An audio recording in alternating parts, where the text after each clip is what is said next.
વલસાડના ચંદ્રમૌલેશ્વર મંદિર નજીક વાંકી નદીના પુલ પર સર્જાયો ગંભીર અકસ્માત। મોપેડ સવાર દંપતી પુલ પરથી 60 ફૂટ નીચે પટકાયા। અજાણ્યા વાહન ચાલકે કારને ટક્કર મારતા કાર રસ્તાની બાજુમાં ચાલી રહેલ મોપેડ સાથે અથડાતા મોપેડ સવાર દંપતી પુલ પરથી નીચે પટકાયા હતા।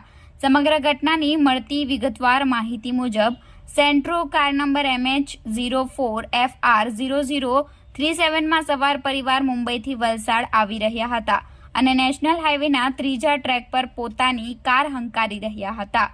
દરમિયાન પ્રથમ ટ્રેક પરથી પસાર થઈ રહેલા કન્ટેનર જેવા અજાણ્યા વાહન ચાલકે કારને ટક્કર મારતા કાર નેશનલ હાઈવેના ત્રીજા ટ્રેક પર ઘસડાઈ અને ત્યારબાદ પલટી મારી ગઈ હતી।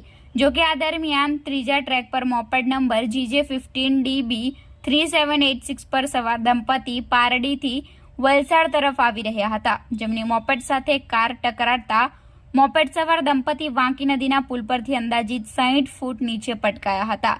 સમગ્ર બનાવ બનતા આસપાસના સ્થાનિકો તથા રાહદારીઓ ઘટના સ્થળે દોડી આવ્યા હતા અને તાત્કાલિક ઈજાગ્રસ્તોની મદદે દોડી આવી ઘટનાની જાણ 108 એમ્બ્યુલન્સની ટીમને કરી હતી।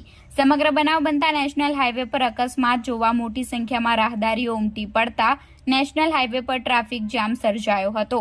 જોકે વલસાડ રૂરલ પોલીસની ટીમ અને 108 એમ્બ્યુલન્સની ટીમ ઘટના સ્થળે દોડી આવી હતી અને ઈજાગ્રસ્તોને તાત્કાલિક નજીકની ખાનગી હોસ્પિટલમાં ખસેડ્યા હતા, જ્યાં દંપતીની તબિયત સ્વસ્થ હોવાનું ફરજ પરના તબીબોએ જણાવ્યું હતું।